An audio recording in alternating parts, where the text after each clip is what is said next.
Hello everyone, welcome back to the channel. আজকের রচনার বিষয় মাতা পিতার প্রতি দায়িত্ব ও কর্তব্য। ভূমিকা। পৃথিবীতে আমাদের অস্তিত্বের মূলে আছেন আমাদের বাবা ও মা। জন্মের পর থেকে বড় হওয়া পর্যন্ত তাঁরা যে ত্যাগ স্বীকার করেন তার ঋণ কোনোদিন শোধ করা সম্ভব নয়।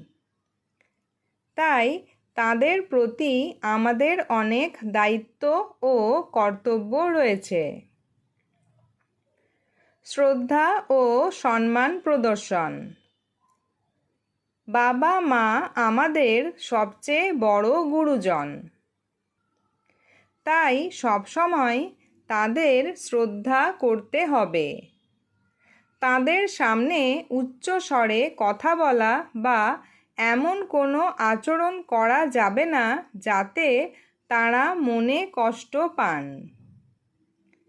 আদেশ ও উপদেশ পালন। বাবা মা আমাদের ভালোর জন্যই সবসময় উপদেশ দেন। তাদের আদেশ মেনে চলা আমাদের প্রধান কর্তব্য। তারা যা বারণ করেন তা থেকে দূরে থাকা উচিত। অসুস্থতায় সেবা ও যত্ন। বয়স বাড়লে মানুষ নানা রোগে আক্রান্ত হয়। সেই সময় বাবা মায়ের পাশে থাকা, সময় মতো ওষুধ দেওয়া এবং তাদের সেবা করা সন্তানের সবচেয়ে বড় দায়িত্ব। তাদের একাকিত্ব দূর করতে হবে। মিষ্টি ভাষায় কথা বলা। বাবা মায়ের সঙ্গে সবসময় নরম ও মিষ্টি ভাষায় কথা বলা উচিত। তারা কোনো ভুল করলে বা কোনো বিষয় বুঝতে না পারলে বিরক্ত না হয়ে ধৈর্য ধরে বুঝিয়ে বলতে হবে। অভাব ও চাহিদা পূরণ। বাবা মা যখন বৃদ্ধ হন তখন তাদের উপার্জনের ক্ষমতা থাকে না।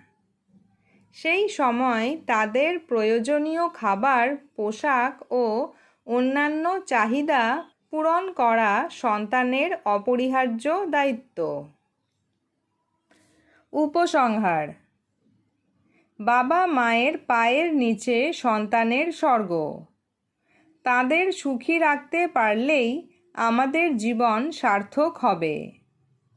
মনে রাখতে হবে, আজ আমরা যেমন ব্যবহার করব, ভবিষ্যতে আমাদের সন্তানদের কাছ থেকে ঠিক তেমন ব্যবহারই পাব। তাই আসুন আমরা সবাই আমাদের মা বাবার প্রতি যত্নশীল হই।